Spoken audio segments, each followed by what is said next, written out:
نغمه چرا رقابت با آریانا سعید داشته است؟ درگیری جدید و باور نکردنی بانو نغمه با آریانا سعید و جواب عجیب و به دور از تصور آریانا سعید برای نغمه در کدام کشور زندگی می کند و مصروف چی کار باری است؟ من در این ویدیو پیرامون حقایق همین ماجرا خواهم پرداخت. پس در ادامه با کانال دنیا اینفو باشید.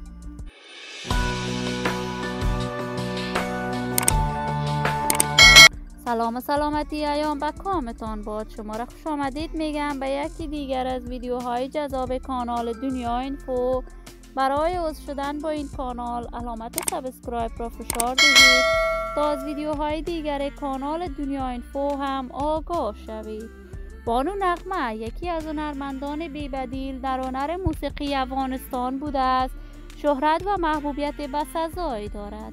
نغمه علاقمندان و دوستداران صدایش در افغانستان و حتی از مرزهای افغانستان عبور کرده خیلی مشهور می باشد.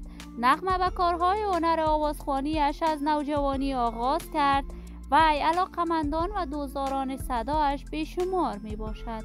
بانو نغمه دوست داشت آهنگها به زبان پشتو بسراید، چون که از مادر پشتو زبان در کندهار دیده به جهان گشود. در سن نوجوانی با استاد منگل یکی دیگر از هنرمندان سرشناس افغان ازدواج کرد، اما ازدواج نغمه با منگل طول نکشید. این دو از هم جدا شدند. تازه تصاویر نغمه در صفحات مجازی دست به دست می شود که بانو آریانا سعید را رقیب هنریش می داند.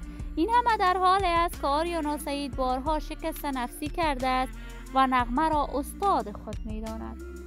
اما عجیب اینجاست چرا بانو نغمه با آریانا سعید حسادت دارد، ولی آریانا تا کنون ابراز نظر در این باره نکرده است. ولی ما آرزوی موفقیت، سعادت و کامیابی برای تمامی هنرمندان کشور خود از بارگاه عزت لایزال استدعا دارم. برای عضویت با این کانال علامت سابسکرایب را فشار دهید تا ویدیوهای دیگر کانال دنیا اینفو را از دست ندهید. تا درودی دیگر تمام شما نازنینان را بلای منان سپرده موفق و کامیاب باشید.